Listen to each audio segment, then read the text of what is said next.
เสียงโอ้มาดูเที่ยวต่อไปท่านผู้ชมครับ เป็นเที่ยวที่6ครับหน้าที่ของนางสาวคำปลิวร่องน้ำสีน้ำเงินเจอเรือตะขาบเพชรขับร่องน้ำสีแดงไปบ้านๆมาดูเส้นที่สามการฟาดฝันทั้งตู้ไปทำมาแล้วถือว่าใส่กันมาแบบจาระวันทีเดียวมาดูคำปลิว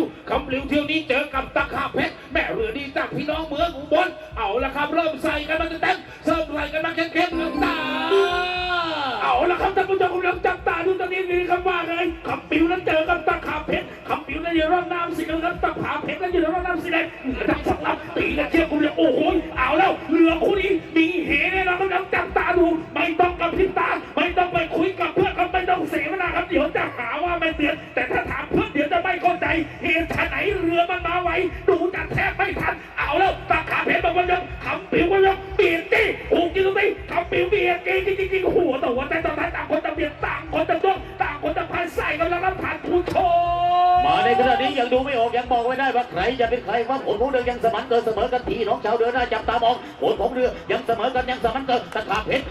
ได้เรือมานิดได้เรือมาหน่อยว่ายังไงคำปิวเลือกโยงยาวสาวนักเลือกโยงยาวสาวนักเปิดผายหงายมือโยงยาวสาวนักน้ำทะลักแต่กระสันเด่นตะขาเพชรเริ่มกดแรงแล้วตะขาเพชรเริ่มกดแรงแล้วตะขาเพชรก็เริ่มแรงแล้วกูกี่สูงตีตะขาเพชรคำปิวตะขาเพชรคำปิวรัวเข้าเส้นชัยมาสำหรับเรือคู่นี้เจ้าหน้าที่ตัดสินต้องไขกล้องจุลทรรศน์ส่องดูตัวเล็กโตมา4 ลัดอ้าวต้องอาศัยมือที่3อีกแล้ว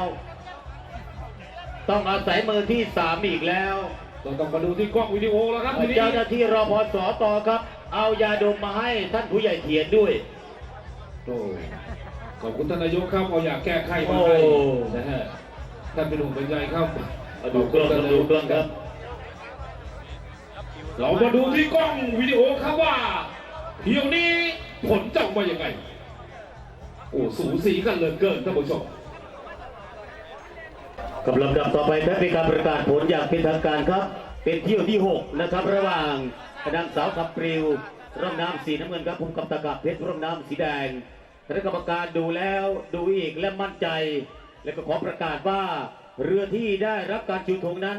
ได้แก่เรือที่อยู่ร่องน้ำสีแดงเป็นเรือตะขาบเพชรเป็นฝ่ายชนะครับเที่ยวนี้เสียงเนี่ยแม่คอยแตกขึ้นมาเนี่ยว่าสุดยอดครับดูวีโอ2 รอบก็ออกมาเหมือนเดิมโอ้ก็ต้องขอปรบมือให้ครับพี่น้องตะขาบเพชรครับโอ้โหนิดเดียวเท่านั้นเอง